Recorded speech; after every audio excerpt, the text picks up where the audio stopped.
Hello everyone. आज हम पढ़ेंगे व्हाट इज़ इकोनॉमिक एक्टिविटी।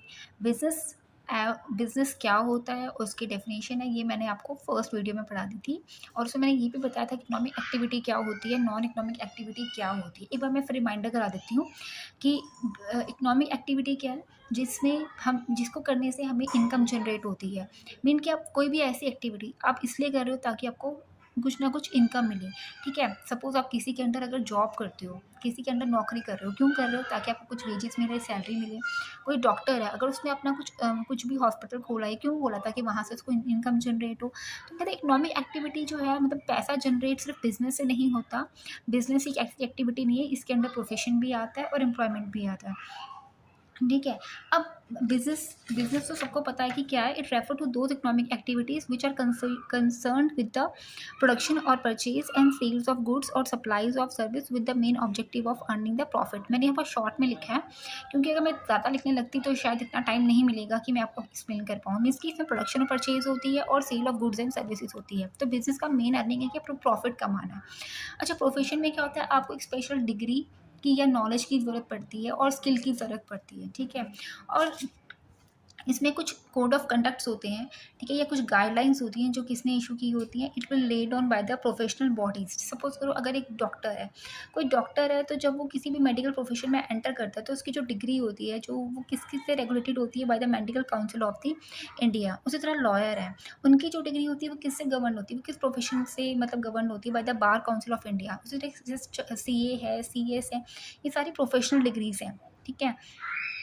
इनके लिए आपको एक स्पेशल अथॉरिटी होती है जो इस डिग्री को कंसीडर करती है। नेक्स्ट है एम्प्लॉयमेंट। इसमें आपको किसी तरह की ट्रेनिंग या मतलब ट्रेनिंग की ज़रूरत तो पड़ती है, पर कोई प्रॉपर एक प्रोफेशनल नहीं आप इसमें कराते। सपोज आप एक क्लर्क की जॉब कर रहे हो या अकाउंटेंट की जॉब कर रहे हो, तो एक मिनिमम डिग्री हो जाती है कि आपके पास ग्रेजुएशन होना चाहिए और एक मतलब कोर्स होना, सर्टिफिकेट होना चाहिए कंप्यूटर का।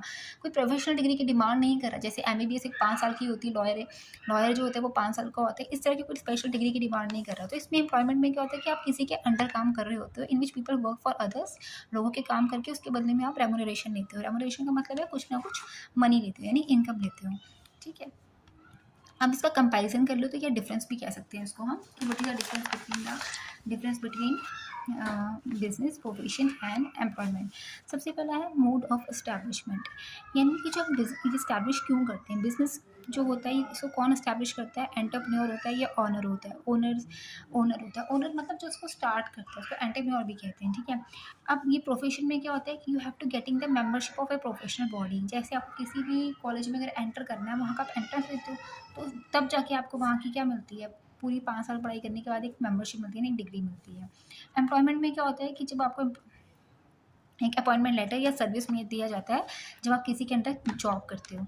ठीक है। नेचर ऑफ वर्क क्या होता है कि बिजनेस जो है वो डील करता है गुड्स एंड सर्विसेज के साथ। गुड्स क्या होते हैं? जो हम देख सकते हैं, विजिबल है। जब आपका जो भी आप गुड्स जैसे फर्नीचर है, ठीक है, मशीनरीज, ये गुड्स हैं। सर्विसेज क्या होती है? जैसे आप बैंक की फैसिलिटी लेते हो ना, बैंक की फैसिलिटी आपने ले ली, या आपने वेयर हाउस की ट्रांसपोर्टेशन की फैसिलिटी लेते हो, तो ये सारी सर्विसेज जो किसके अंडर आती हैं? सर्विस के अंडर आती हैं।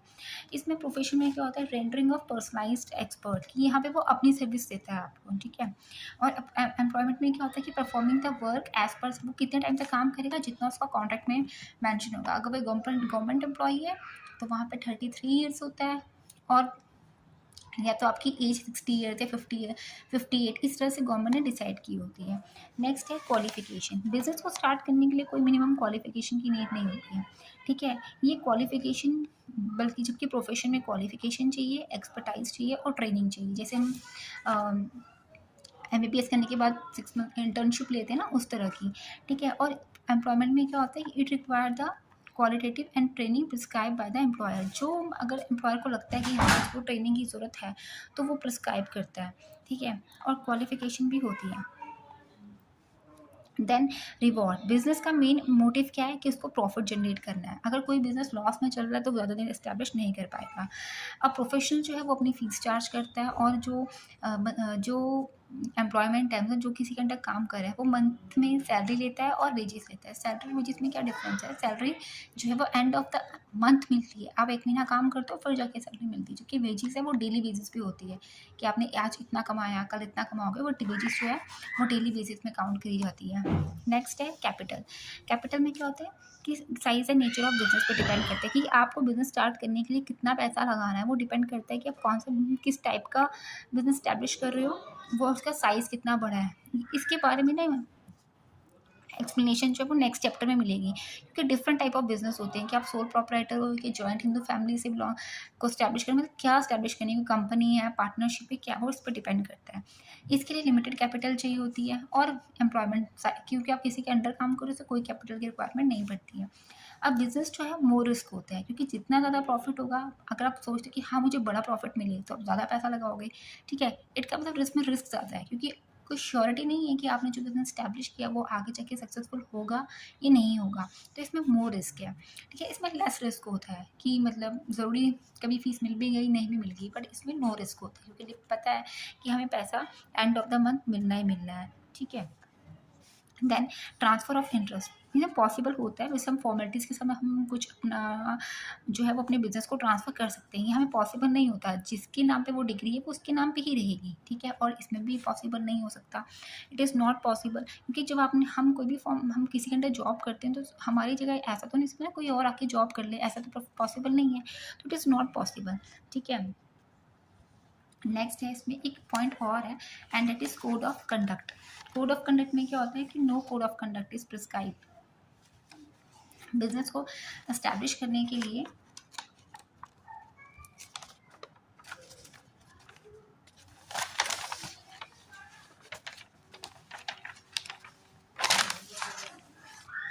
बिजनेस को एस्टैब्लिश करने के लिए कोई कोड ऑफ कंडक्ट की ज़रूरत नहीं है, मतलब कोई रूल और आपको किसी अथॉरिटी की कोई मतलब उनकी अप्रूवल की ज़रूरत नहीं पड़ती है। हाँ, गवर्नमेंट से लाइसेंस ज़रूर ले लेते हैं हम लोग प्रोफेशन में, जबकि कोड ऑफ कंडक्ट है। अगर आप सीईओ तो institute of chartered accountant of India की से आपको वो डिग्री मिलती है, ठीक है। दूसरा है ये, मतलब वहाँ से आपके कोड ऑफ कंडक्ट को बताता है कि आपकी इसके अंदर ये आएगा, आप ये फॉलो कर सकते हो, रूल्स एंड रेगुलेशन सारे वो बताता है, ठीक है। एम्प्लॉयमेंट में जो होता है, जो एम्प्लॉयर ने डिसाइड किए होंगे, जो उस कंपनी ने डिसाइड कर रखे हैं कि अगर हमारे अंडर ये एम्प्लॉय काम कर रहे हैं तो उनको ये चीज़ें फॉलो करनी होंगी, तो वो एम्प्लॉयमेंट के अंदर आता है। ओके, आई होप आप सबको ये अच्छे से समझ आया होगा कि इकोनॉमिक एक्टिविटी क्या होती है और उसमें क्या, और उसमें कौन से 3 टाइप्स आते हैं। तो इकोनॉमिक एक्टिविटी के अंदर हमने 3 चीज़ों को पढ़ा, बिजनेस को, ठीक है, बिजनेस को, प्रोफेशन को और एम्प्लॉयमेंट, ये तीनों इकोनॉमिक एक्टिविटी का ही पार्ट है। ओके, अब हम नेक्स्ट टॉपिक में, हम नेक्स्ट वीडियो में हम पढ़ेंगे what are the features of business. Okay, thank you.